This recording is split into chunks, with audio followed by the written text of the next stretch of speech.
Hello. Today we're going to be reading from Murder in the Kollel, Chapter 8, Meeting Cancelled. When we pulled up in front of the Klein residence, Daphne said, just like I figured, she's not home. Who's not home, I asked. Devorah Klein. How do you know? We haven't even knocked on the door. She has a Volvo station wagon, and she never goes anywhere without it.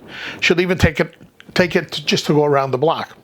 It's not in the driveway, so that means she's out, she said with certainty. Wait here, I'll check the door. How could she be out? You made an appointment. I heard you say she'll be happy to see you, I stated. That's just Devorah Klein at her best. You're late by 2 or 3 minutes. Meeting canceled. Now wait here a moment. Daphne opened the door and heaved herself up on her bad foot. She limped up to the front path, took something off the screen door, then limped back to the car and climbed in.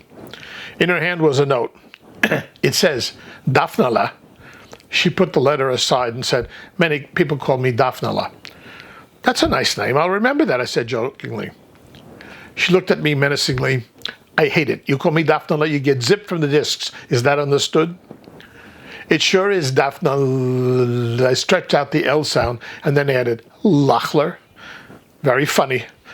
The rest of the note says, you are late. Out running errands, back in 45. It's signed Devorah. Isn't that a little strange? Not for Devorah, she said, as she handed me the note. Look at her penmanship. I looked at the note and was astounded to see a handwritten message in which every line was perfectly straight. I mean perfect. In addition, every letter was formed and curled just like on the penmanship placards that used to adorn the walls of my third grade class.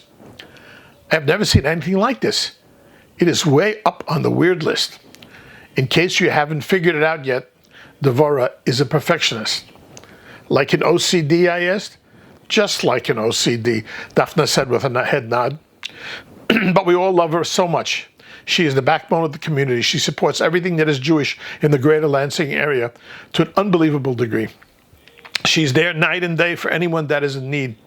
She was a science teacher before they moved here, and since I homeschool my girls, she volunteered to teach them science. Add to that her total devotion to her husband. So we have learned to live with her. Little traits. She means well. So we just wait, I asked? We just wait, she said. You can bet that she'll be back exactly 45 minutes from when she wrote the note. But we don't know when that was. We were busy kicking tuchus.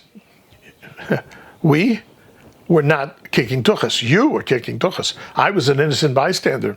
You're darn right, she said with an ecstatic smile. It was me. I've never felt so alive. I was born for this. Whoa, slow down, I said, holding up a palm like a traffic cop. If you get such a high from kicking a guy in the testicles, I can hardly wait to see what you'll be like when you shoot somebody. Really? Really? She exclaimed with English. You're going to let me shoot someone? Wow, great. What kind of a monster have I created here? I was kidding, I said in earnest. You're not getting anywhere near a gun. I know, she said with a cold smile. I would just enjoy yanking your chain. Daphne could also be a little strange. I had to keep that in mind. Something she had said earlier bothered me, and I wanted her to clarify it for me. You told me before that you had a score to settle with God because your husband passed away. That's right, I do. What about it, she asked. Now, don't get me wrong, I'm not being judgmental. I just do not understand. What is it you do not understand? I have an almost zero knowledge of Jewish philosophy, I said, trying to let her know my limitations.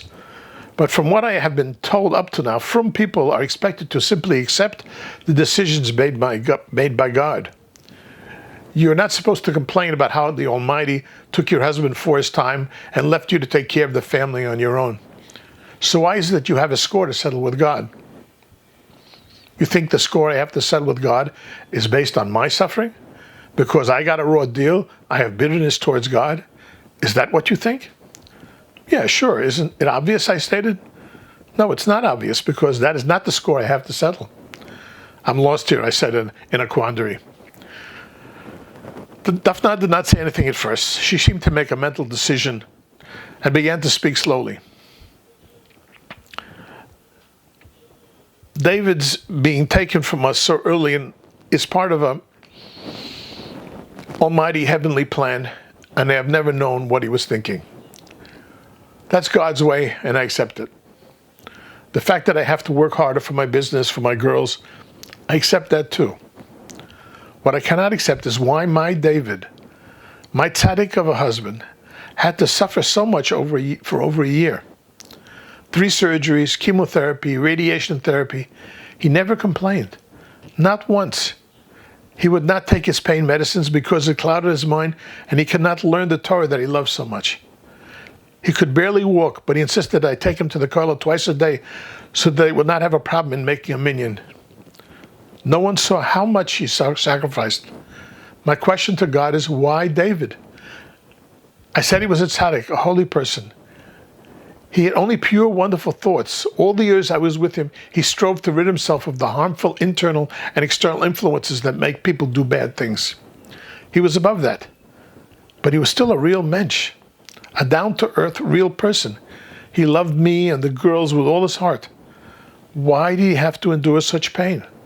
Why didn't God give me some of the pain and suffering to me? I was more than willing to take on the pain, just so that David would be spared even a little of what he went through. He never complained, but I could see it in his eyes. He suffered so. The Hebrew word for spouse is a ben zug. It means one of a pair. David and I were a pair. We were partners. We were supposed to take on the difficulties of life together, share in the profits and pay off the debts. But in the end, he had to pay all the bad debts on his own. It tore me apart. Just thinking about it right now tears me apart. That's the score I have to settle with God. She was holding back tears. My God, what could I say? Do you ever have your teeth cleaned, I ventured? What does that have to do with anything? You know, go to the dental hygienist. Sure, I go twice a year, she said with a shrug. Is she gentle? You mean, does it hurt, she asked? Yeah, does it hurt? No, it doesn't. Well, most of the time it's fine. No pain. My hygienist, Martha, is as gentle as Attila the Hun, I stated succinctly. When she is done with me, the little napkin thingy on my chest is full of blood, and the tears are streaming down my cheeks. I scream, I howl, squirm, kick, and grab at her hands the entire half hour I'm in her chair. Sounds terrible. Why do you go to her? Martha has been my dentist hygienist for years, and I'm used to her. It could also be that I'm a closet masochist and I don't know it. Why are you telling me this? Why do I scream and yell when she is torturing me? Obviously, because it hurts. That's it exactly. So why didn't David yell and scream when things were hurting him? I asked rhetorically. I scream and yell in front of Martha because I couldn't care less about her. It hurts, I yell. But it sounds to me that you and your husband had a relationship that I never had with my ex. I bet in your time together, whenever you were able to make him happy, it made you feel good. I'm sure he felt the same way. She closed her eyes and said, absolutely. And if he was hurting, it hurt you as well. Oh, so true, she said in a whisper. Don't you see, I said, you were there for him throughout the entire ordeal. Every day, she said, swallowing hard. David knew that every show of pain, every wince, no matter how small, would be noticed by you. And when you noticed it, it caused you pain. And that hurt him even more. He could not be the source of your pain. It probably tore him apart worse than the cancer that was killing him. Every time he faked it, put on a smile instead of a frown, he was actually showing his love for you. You're just being there with him showed him your love in return. Sounds to me that at the last, it was just an overwhelming expression of love. To me, it seems beautiful. Daphna went silent, and then the tears started down her cheeks. She swallowed hard and said softly, I miss him so. I miss him so. I should have kept my big mouth shut. What was I doing philosophizing about love and relationship? My love life has always been one disaster after another. Now look at what I've done. Daphna used the tissue to blot up the tears and said, I'm sorry. I've never done that before. Certainly not in front of someone I only met a few hours ago. But we are partners that kick tuchas together, I said with mock bravado. She laughed and held up a closed fist in the air. We are that. Daphna Lachler is on the job.